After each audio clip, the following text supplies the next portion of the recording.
सभी भक्तों को जय बाबा की। एक बार फिर मैं आप सभी भक्तों के समक्ष उपस्थित हुआ हूँ भक्ति सागर पंचद्वार बराड़ा धाम चैनल के माध्यम से। देखो, बहुत से लोग कहते हैं कि युग परिवर्तन हो रहा है और बहुत से लोग ऐसे भी हैं जिनको युग परिवर्तन दिखाई नहीं देता है, जो कहते हैं कि दुनिया जैसे है वैसे ही है, कोई बदलाव नहीं हुआ, अभी तक दुनिया में कुछ नहीं हुआ। लेकिन क्या आप लोगों को ये पता है, आप लोग ये जानते हो कि युग परिवर्तन किसको दिखाई देता है? कौन देश देख सकता है युग परिवर्तन? आप लोग ये सोचते होंगे कि हम इन आँखों से युग परिवर्तन को देख सकते हैं। तो ऐसा कोई भी इंसान नहीं है जिसके अंदर ये क्षमता हो जो युग परिवर्तन को देख सके। हम इन इंसानों से की आँखों से युग परिवर्तन को कभी नहीं देख सकते। परमात्मा ने हमें जो आँख दी है, इस आँखों से युग परिवर्तन हमें कभी नहीं दिखाई देगा, क्योंकि आँखों से देखने के लिए दुनिया बना है, संसार बना है, ये जहान बना है। दुनिया में जो हो रहा है उसको हम देख सकते हैं, लेकिन युग परिवर्तन जो असली हो रहा है उसको तो परमात्मा की दिव्य दृष्टि के द्वारा ही देखा जा सकता है। अगर उनकी इच्छा है तभी हम इन आँखों से देखकर आभास कर सकते हैं कि हाँ, वाकई में युग परिवर्तन हो रहा है। और जो इंसान ये कहता है कि अभी तक तो कुछ नहीं हुआ, तो वो इंसान कभी नहीं देख सकता कि युग परिवर्तन कैसे हो रहा है। लेकिन महसूस तो कराया जाएगा कि आपको कि हाँ, युग परिवर्तन सही में हो रहा है। जो दिव्य पुरुष हैं, जो दिव्य आत्माएं हैं, जो दिव्य लोग हैं इस संसार में, जो भगवान की भक्ति करते हैं, चाहे किसी भी विधि विधान से करते हों, तो उनको आभास भी हो रहा है, उनको दिखाई भी दे रहा है।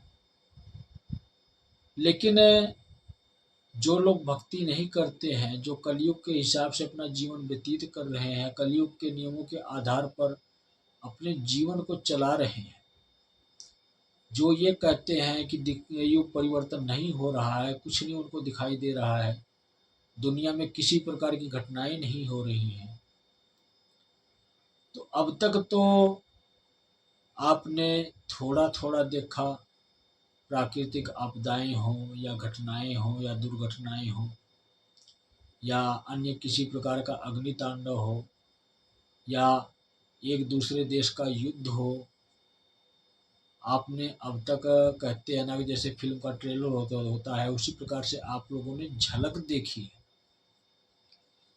लेकिन अब जो कार्य शुरू हुआ है, जो 29 तारीख से शुरू हुआ है, 29 अक्टूबर 29 अक्टूबर से उस कार्य की नींव रखी गई है, जहाँ से धर्म को स्थापित किया जाएगा और दुनिया में अनेकों प्रकार की घटनाएं होंगी आने वाले समय में। क्योंकि आज हम पेड़ लगाते हैं तो हमें तत्काल में फल नहीं मिलता है। हम कोई भी पेड़ पौधा अगर हम लगा रहे हैं तो कुछ समय के बाद ही वो फल देगा, क्योंकि जब तक वो बड़ा नहीं होगा, जवान नहीं होगा, जैसे इंसान जवान होता है तो शादी होती, विवाह होता है, फिर आगे बच्चे होते हैं, तो वो परमात्मा का ही दिया हुआ फल है इंसानों के पास भी। तो परमात्मा का ही दिया हुआ फल उस पेड़ के पास भी होता है, जिस फल को हम ग्रहण करते हैं, खाते हैं, क्योंकि पेड़ पौधे ये सब इंसानों के लिए, जीव जंतु प्राणियों के लिए ही परमात्मा ने बनाया है। तो उसी प्रकार से ही ये युग परिवर्तन भी हो रहा है।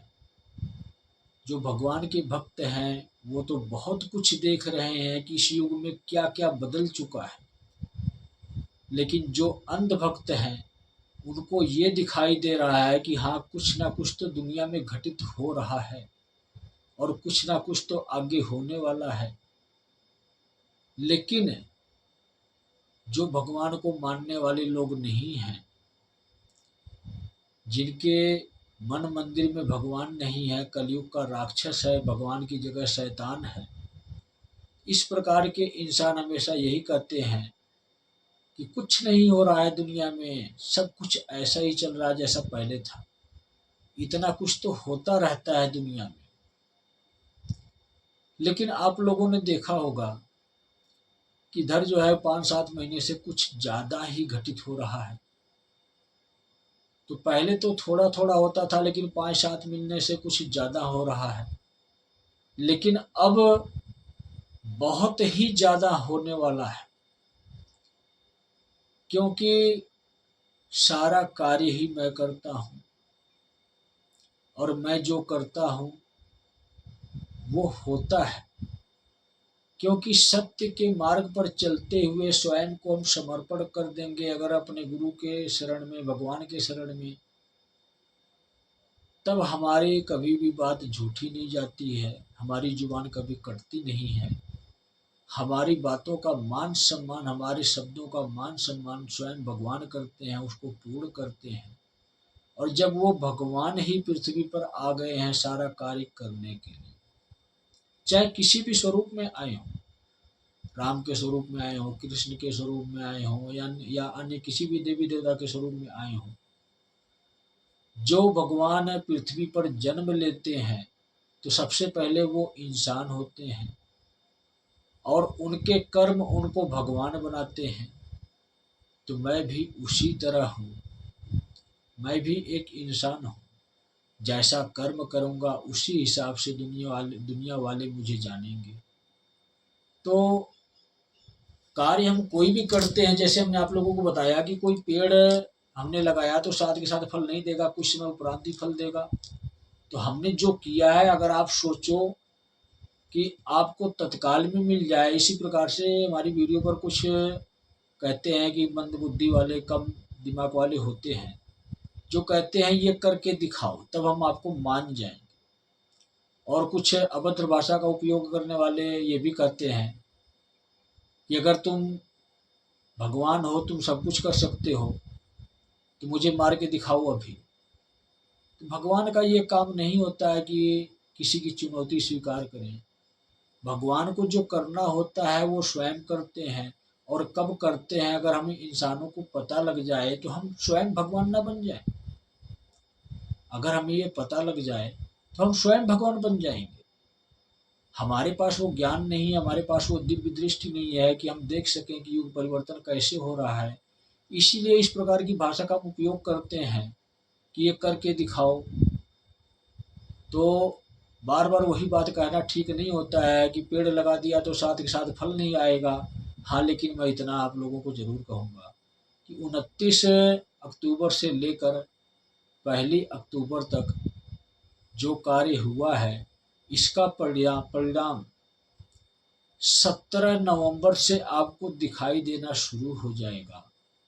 और 17 नवंबर से वो कार्य होंगे, और आधे दिसंबर तक मेरी जितनी भी भविष्यवाणी है वो पूर्ण हो चुकी हो। इससे पहले हमने जो जो आप लोगों को बताया कि अब ये होगा, अब ये होगा, अब इस इंसान को सज़ा मिलेगी, अब ऐसे होगा, तो वो सब कुछ पूर्ण हो चुका होगा आधे दिसंबर तक। लगभग जो है कि समझ लो 1 महीने के अंदर ही। इसीलिए तो सवा का हिसाब चलता है मेरा। 1.25 साल तक मैं चैनल पर गुप्त स्वरूप में रहा। किसी को भी ये पता नहीं लगा कि ये कौन है।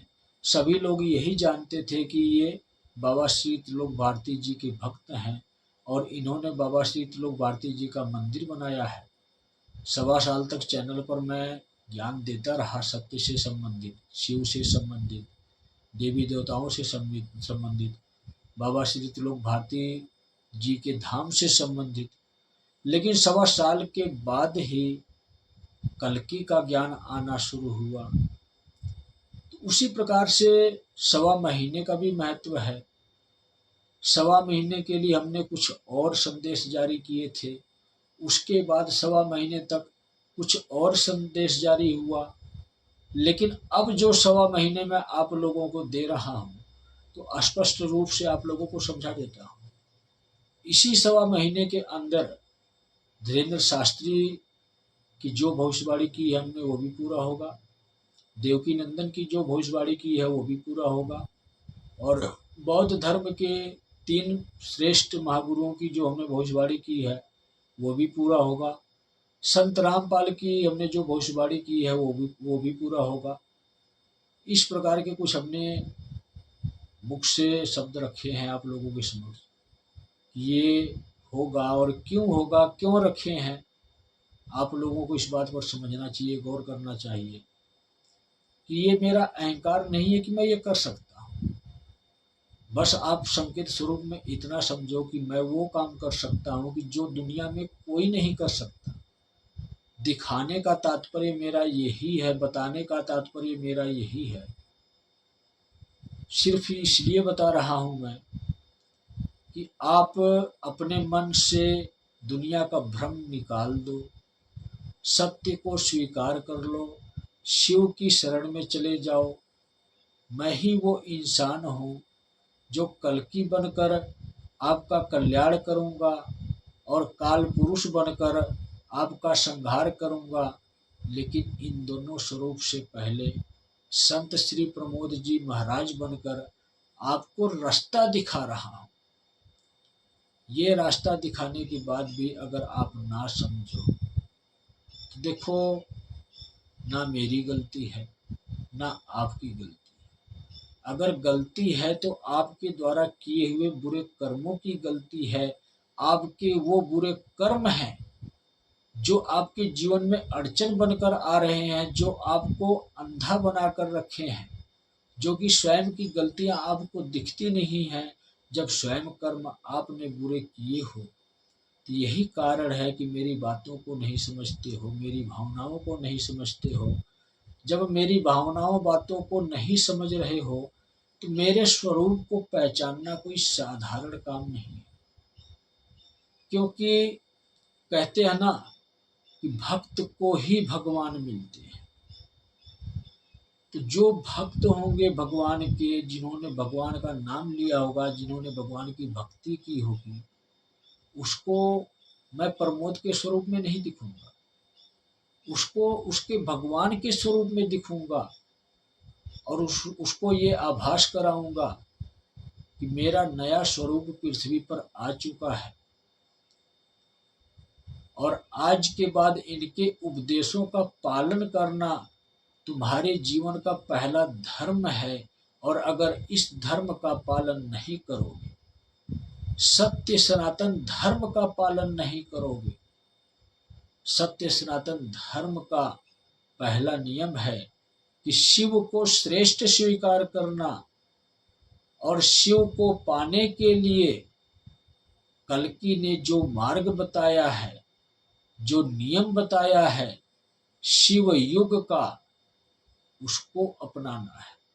अगर आप नहीं अपनाओगे, कल्कि की भावनाओं को नहीं समझोगे, अपने अहंकार में रहोगे कि हम तो ज्ञानी हैं, महाज्ञानी हैं, हमारे पास तंत्र मंत्र की विद्याएं हैं, हमारे पास शक्तियां हैं, हम तो शिव भक्त हैं, हम तो महाकाल भक्त हैं, तो अधर्म को मिटाने के लिए शिव और शक्ति आए हैं पृथ्वी पर, अलग स्वरूप में आए हैं, लीलाएं अनेकों कर रहे हैं। अगर आप सही मार्ग पर चलोगे, शिव के मार्ग पर चलोगे, सत्य के मार्ग पर चलोगे, तो कभी भी इस कलयुग की बेड़ियों में फंसे नहीं रहोगे, बंधे नहीं रहोगे, आजाद हो जाओगे हमेशा के लिए। कहीं भी उड़कर जा सकते हो, पूरे ब्रह्मांड की सैर कर सकते हो, उस शिव तक पहुंच सकते हो, उस शक्ति तक पहुंच सकते हो जो आपकी आत्मा के माँ बाप स्वरूप है। शरीर के माँ बाप पृथ्वी पर हैं, लेकिन आत्मा के माँ बाप अदृश्य स्वरूप में है। जैसे हमारी आत्मा अदृश्य है, उसी प्रकार से शिव और शक्ति अदृश्य हैं, और वो शिव और शक्ति की चेतना हमारे अंदर है। उस चेतना को हमें प्रकाशित करना है, प्रज्वलित करना है, जगाना है आत्मा को। स्वयं की भक्ति ही सर्व महान होती है। हमारे भगवान हमारे अंदर हैं।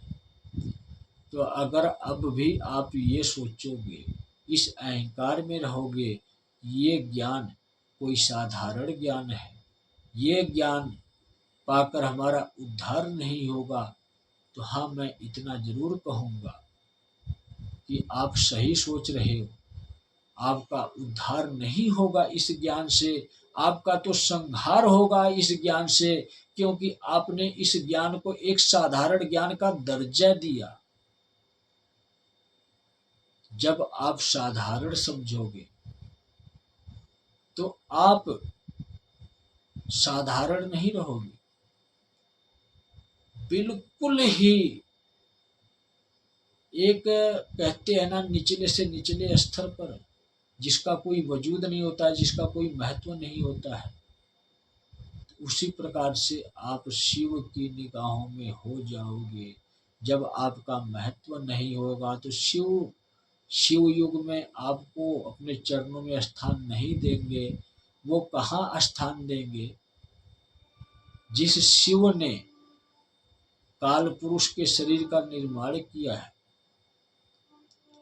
उसकी शरण में स्थान देंगे। और काल पुरुष सिर्फ सजा देते हैं, दंड देते हैं, आपके द्वारा किए हुए बुरे कर्मों को तौलते हैं कि इसके साथ आपने अधर्म भी किया है, धर्म का भी काम किया है। सारा हिसाब किताब लगाकर आपका बही खाता तैयार करते हैं, दंड देते हैं। तो इन बुरी शक्तियों से बचने का सिर्फ एक ही मार्ग है, जो इस कलयुग में हमारे दिमाग पर छाई हुई है, जो अनेकों प्रकार से गलतियां करवाती है। आज वही प्रक्रिया इस समाज में दोहराई जा रही है। कलयुगी शक्तियां कलयुगी इंसानों के अंदर प्रवेश कर चुकी हैं, और कल्कि की शक्तियां भगवान के भक्तों के अंदर प्रवेश कर चुकी हैं। और ये युद्ध शक्तियों का युद्ध है, लेकिन अंत किसका होगा? इस शरीर का। इस युद्ध को जो लड़ेगा, तो अगर आप कल्कि की सेना में जाते हो, तो भगवान के भक्त कहलाते हो, तो आपका युद्ध अदृश्य युद्ध होगा। लेकिन अगर कोई इंसान भगवान को ना मानने वाला है, पाखंडियों की शरण में है, धर्मगुरुओं की शरण में है, जिसको किसी भी प्रकार का ज्ञान नहीं है, एक नए युग का जिसका शुभारंभ हो चुका है, अगर उसकी शरण में है, एक अज्ञानी पुरुष की शरण में है, एक संसारिक गुरु की शरण में है, तो फिर उसका क्या होता है आप लोग समझ सकते हो। अदृश्य स्वरूप में राक्षस हैं, अदृश्य स्वरूप में देवता हैं। तो जो कल्कि भक्त हैं, जो भगवान के भक्त हैं, उनके साथ अदृश्य युद्ध होगा। लेकिन अगर इंसान यह नहीं मानता है, नहीं समझता है, तो कहते हैं ना कि दो समुदाय जब सामने खड़े होते हैं, तब द्वंद्व युद्ध शुरू होता है। तो कल्कि की रणनीति का ये हिस्सा है कि एक अधर्मी दूसरे अधर्मी को मारता है, नुकसान पहुंचाता है। तो आज के समय में इस प्रकार के कितने मुद्दे उठ रहे हैं इस समाज में, आप लोग खुद सोच सकते हो, समझ सकते हो।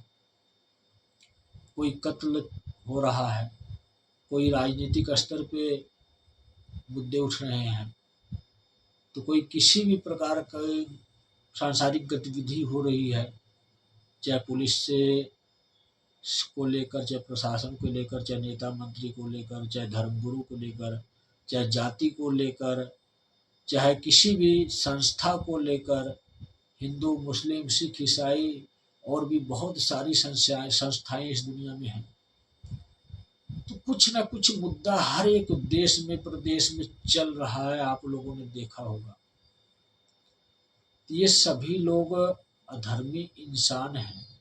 कहते हैं ना कि धर्म के नाम पर आपस में ही लड़कर मर जाएंगे, बचेंगे तो कौन बचेंगे, सिर्फ भगवान के भक्त बचेंगे, वो भी जो सच्चे भक्त होंगे वही बचेंगे। तो भगवान एक हैं, भगवान के भक्त भी एक हैं, सिर्फ स्वरूप अनेक है।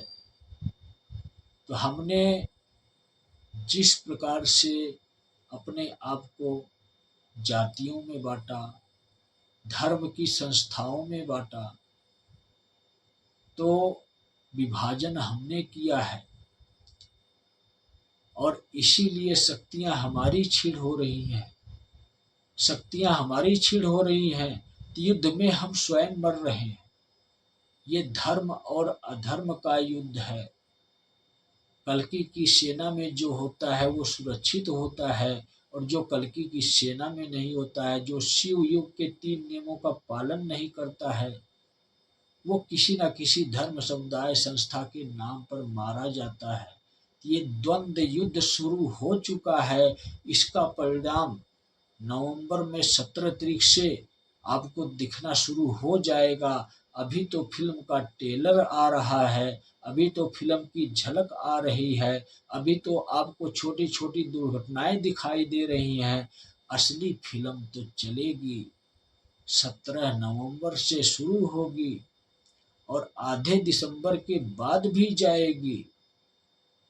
तो कहते हैं ना जैसे कि कभी कभी नेटवर्क चला जाता है, तो 17 नवंबर के से शुरू होगा, आधे दिसंबर के बाद कभी कभी इस प्रकार की दुर्घटनाएं होंगी। मतलब शांति मिल जाएगी सभी इंसानों को थोड़ा सा। नए साल में तो नया नियम लागू होगा, और इस नियम को जो नहीं अपनाएगा तो समझ जाओ आप लोग, वो शिव तक कभी नहीं जाएगा। वो इसलिए नहीं जाएगा कि वो इंसान ना तो कल्कि को पाएगा, ना ही कृष्ण को पाएगा, ना राम को पाएगा, ना हनुमान को पाएगा। मतलब ये कि दुनिया में किसी भी देवी देवता को नहीं पाएगा। वो पाएगा तो किसको पाएगा? अपने समक्ष स्वयं के काल को पाएगा, जो उसकी मौत बनकर आया होगा। और काल जब आते हैं तो कभी भी माफी नहीं देते हैं, क्योंकि काल ही महाकाल हैं, महाकाल ही शिव हैं, शिव ही काल पुरुष हैं। तो काल पुरुष एक जीवित इंसान काल बन रहा है आपका। अगर आप अधर्म के मार्ग पर चलते हो, शिव को अस्वीकार करते हो, तो वही काल पुरुष आपके अंत का कारण बनेगा। आपको कोई बचा नहीं सकता है, लेकिन समय से पहले आखिरी वार्निंग पूरी दुनिया को स्वयं एक काल पुरुष दे रहा है कि अपने जीवन को बचा लो। बचाना चाहते हो तो शिव को अपना लो, शिव युग के 3 नियमों को अपना लो। और नहीं अपनाओगे तो 17 नवंबर के बाद जब मैं निकलूंगा, जब मेरा सामना तुमसे होगा, तो तुम्हारे जीवन का अंत होगा। तो सभी भक्तों को जय बाबा।